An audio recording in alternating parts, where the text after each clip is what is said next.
Alright y'all, we're back in Baldur's Gate 3 today. We're going to be attempting to make an Alucard build.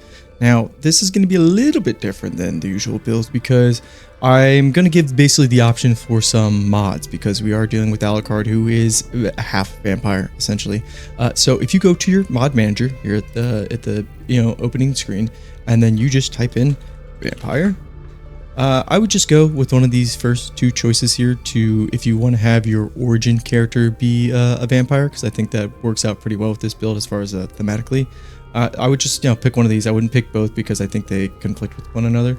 But other than that, if you don't want to do that, then I would just use Asterion. Essentially, but how this build is going to work, we're going to go through character creation. That's why I brought up the mod at the beginning there, if you want to be a vampire. And if not, then Asterion's a good choice, obviously. But after character creator, we're then going to basically move into Act 1, Act 2, all the levels associated with those. And then we'll do a gameplay section at the end. So before we get started, if you like Baldur's Gate 3 content, fun thematic builds, viable builds for honor mode and tactician, not necessarily optimized. We're more on the fun thematic side on this channel, but they still work on those higher difficulties. But yeah, if that's your thing, more of a relaxed, chill vibe, consider hitting that like and subscribe button. We're pretty close to 1K, and that's getting pretty exciting. But yeah, let's jump into character creator. All right, this is embarrassing. I don't have a late game file with Astarion alive because I just kill him in every one of my campaigns. I'm not the biggest fan of his character, so so I'm gonna have to do one of the mods. It's just let you know. I said I was gonna pick him, but it's not happening. All right, and then in character creation, now let's kind of define what Alucard is as far as a class.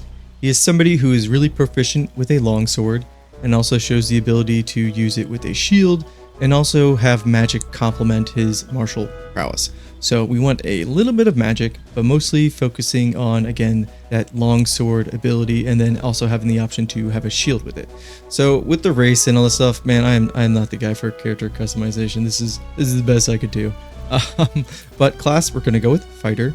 And then fighting style, we're going to go with defense because if we go with great weapon fighting, we're kind of locked into we're not using a shield in. And if defense kind of gives us the option to, use that shield, but also the two-handed and not, to have it, work both ways. It's just a well-rounded pick here.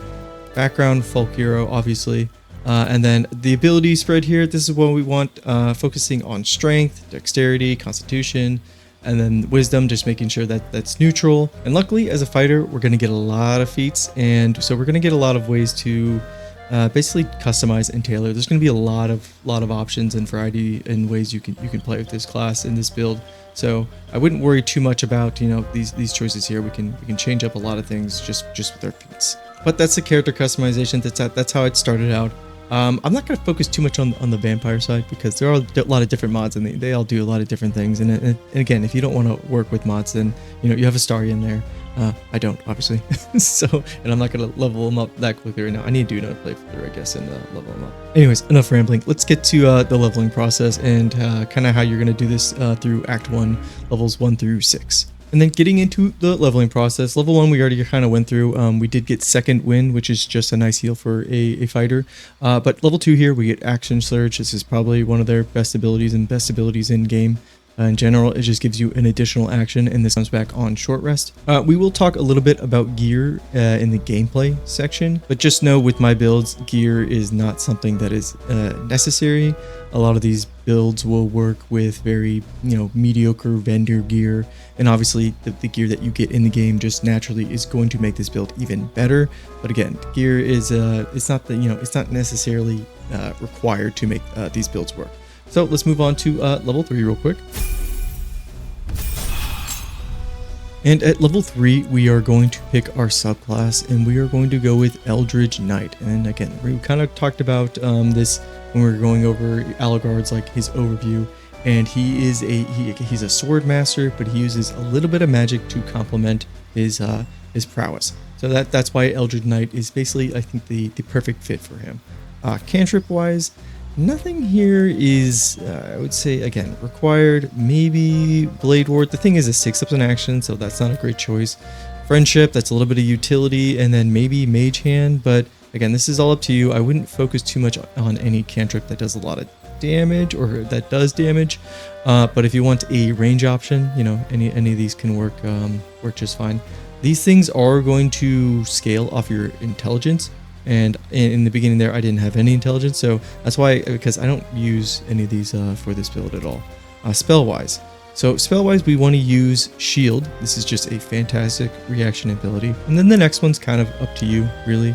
Maybe Magic Missile just for some utility, but it really doesn't... The Shield works for the build thematically.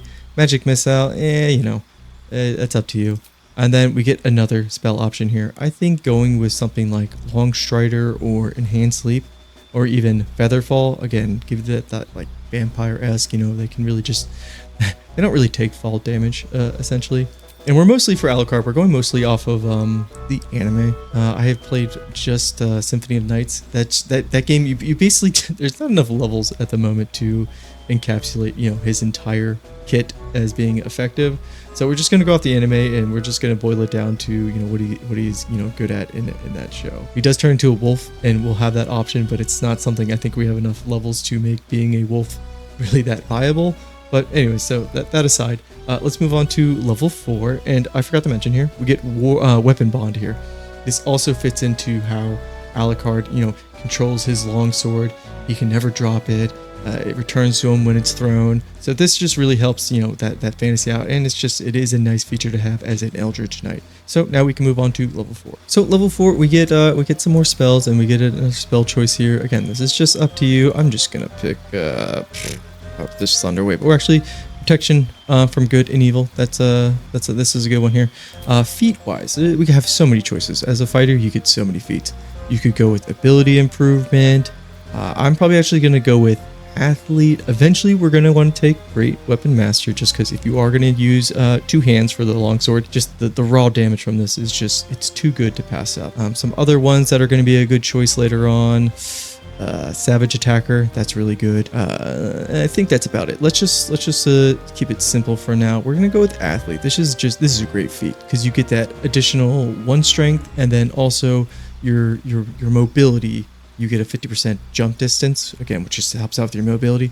It's really nice because as a Alucard in the show, he's very mobile.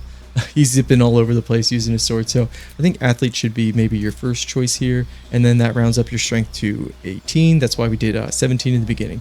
So now we can move on to level 5. And then at level 5, we just get our extra attack. This is just amazing for all martial characters. You really start becoming basically a frontline brawler with extra attack here. So not much else going on with this level, so we can move on quickly to level 6. And level 6 is where you're probably going to round out Act 1, and we get our second feat. This is maybe where I'd take Great Weapon Master, because now that attack score penalty is not going to hit as hard because our strength is at 18. I did make a fighter build before, and I mentioned some of the early acts, the permanent stat boosters you can get, like the Hag's Hair, and then the potion at Moonrise Tower. So you could potentially, if you go back and watch those, you could have your strength up to like 22 in Act 1 very early on, which is very strong for a martial character. So how are you going to play this build in Act 1? I mean, it's very simple. You're going to be using Athlete to jump around the battlefield and basically just hit things with your sword. We are going to mention some swords, I said in the gameplay section, because there are a lot of good early long swords that you get in this game. But that rounds up Act 1. Let's go ahead and move into Act 2. All right, and then Act 2, first level you're going to be hitting here, obviously, level 7. We get War Magic. So when you cast a cantrip, which we don't have really that many I would actually utilize in combat, especially, but if you do decide to throw a fireball or something like that, you can then use your bonus action to do your weapon attack. This will not have an extra attack after that attack, so keep that in mind. It's not like you're getting 3 damage abilities with War Magic here. It's not that useful, so it's a nice feature, but not something we're going to be using very often. And then spell wise here, I think Darkness fits with like, you know, the vampire Alucard theme, just having that ability. And then I just went with the utility pick here of Arcane Lock. There's a lot of these ones are The rest of these spells are damaging. I mean, you have magic armor over there, but you're a fighter, so you have access to heavy armor. But a lot of these are damage spells, and we're not, again, our intelligence is only 18, so we're not really focusing on spell damage at the moment, or at all. We're not going to be focusing on it at all. But yeah, we can move on to level 8 now. So level 8, we get expanded, which means we just get more spell slots. The only pick here, I think that is appropriate, is Misty Step. Alucard, he blinks around the battlefield a lot. If you don't want to take that right now, because we do have Athlete, and that is a great mobility option, you know, we're going to be able to jump all over the freaking place, is Magic Weapon. His sword, he is able to imbue it with magic and do some, you know, magical swings with it. And that's, so Magic Weapon, I think, is the closest thing we're going to get to it as far as kind of like buffing up his weapon through just him alone, you know, having this build be self-proficient. I think Magic Weapon's a great choice here, and it is a concentration, and as an Eldritch Knight, I think we're not going to have many, I would say, good concentration abilities that help our martial prowess. Magic Weapon or Misty Step here is kind of up to you. We're going to be picking the other one the next time around. You can also just replace your spell. So we could take off something like, I would take Protection from Evil and Good here, and then I would just put in, Misty Step as well. So we actually get both of them right there and then.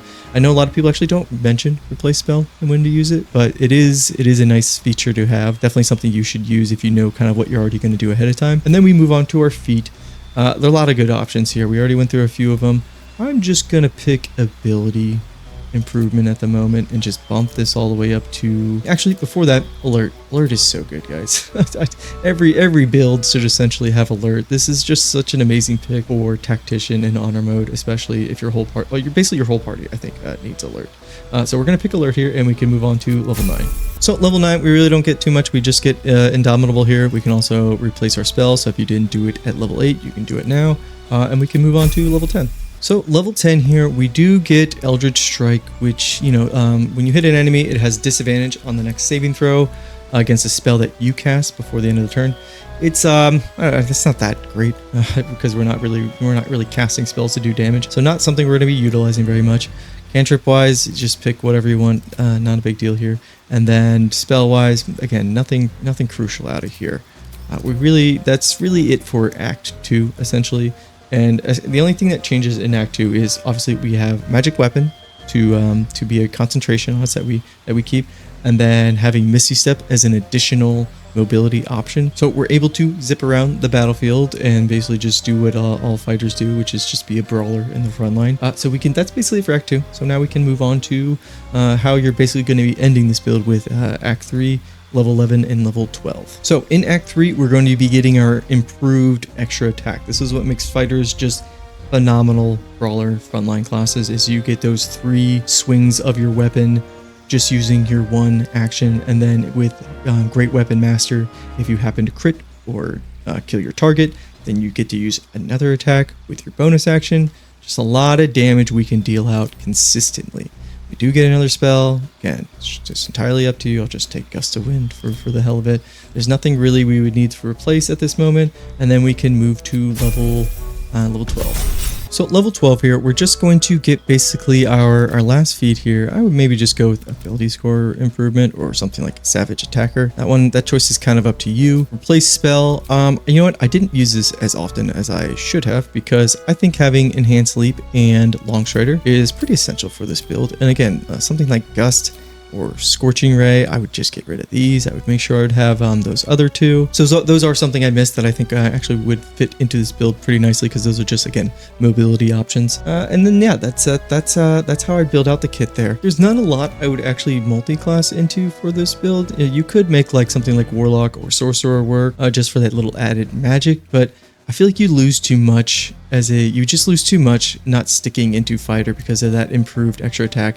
And I think we get enough spells to really make this build work for Alucard. So that's why I'm sticking with like full fighter, full Eldritch Knight, and I think that works out well. So now we can move on to the gameplay section. So in the gameplay section, we're in a little bit of a different spot. We're actually gonna solo one of these Steel Watchers, which is kind of like antithetical to being a vampire, because we should probably fight something that we can bite.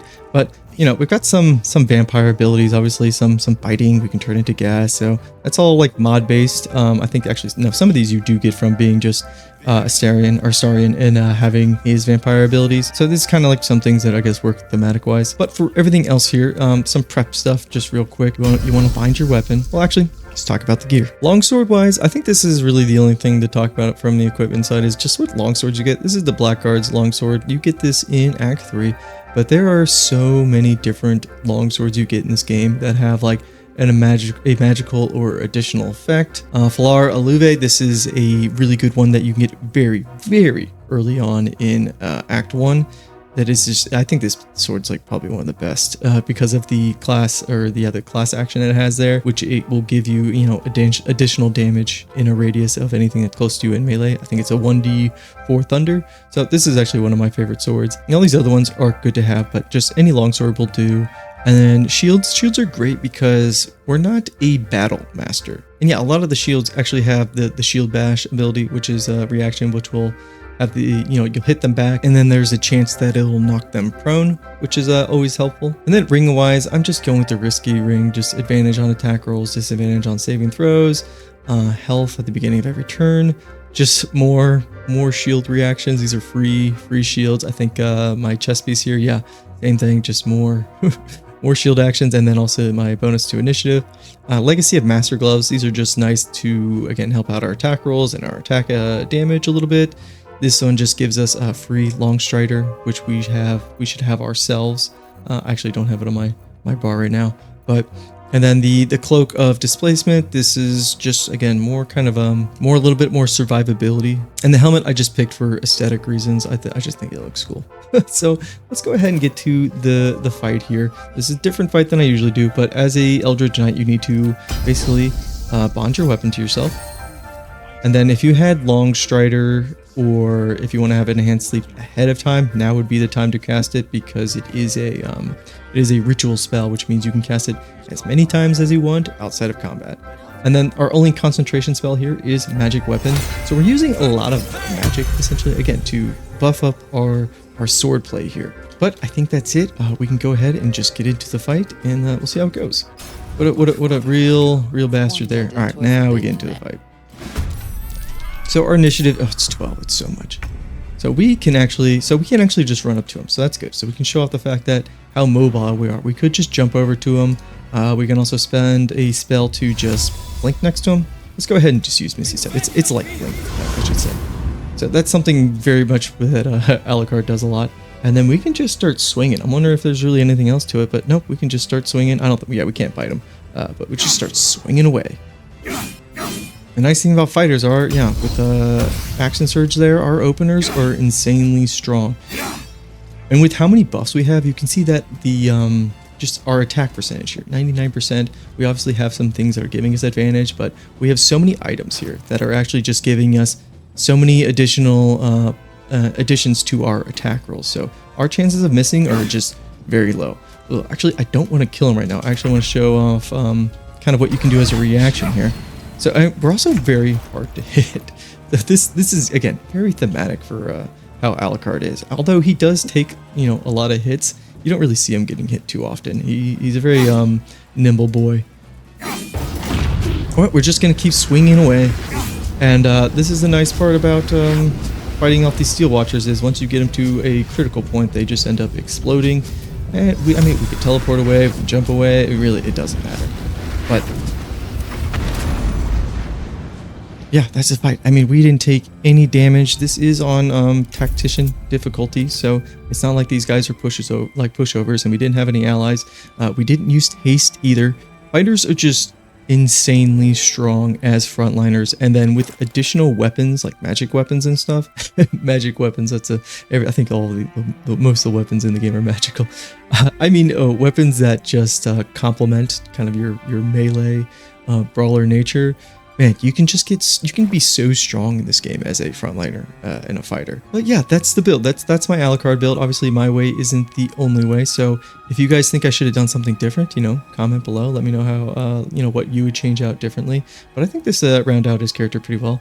I have opened the floodgates now that I need to do a Sypha and a Richter build as well, but I'm kind of on like a Castlevania character build cooldown at the moment. So just note those characters are on like the docket to get done eventually. Just, you know, they won't be like the next build. And I did, you know, mention some mods, and I have one of them actually going right now. So, you know, a lot of these things, there's a lot of different ways you can do this, especially with the mods that are in this game that could help kind of flesh this out a little bit more. Because a lot of these bites here, they're bonus actions. Those would be really, really good against humanoids, and actually very overpowered. So those are kind of up to you. That's why I wanted to go with the Astarion and just show off his kit. But, you know, I killed him, so didn't really have him in the wheelhouse to show off. But anyways, that's the video. That's the build. I will see you guys next time. Take care and peace.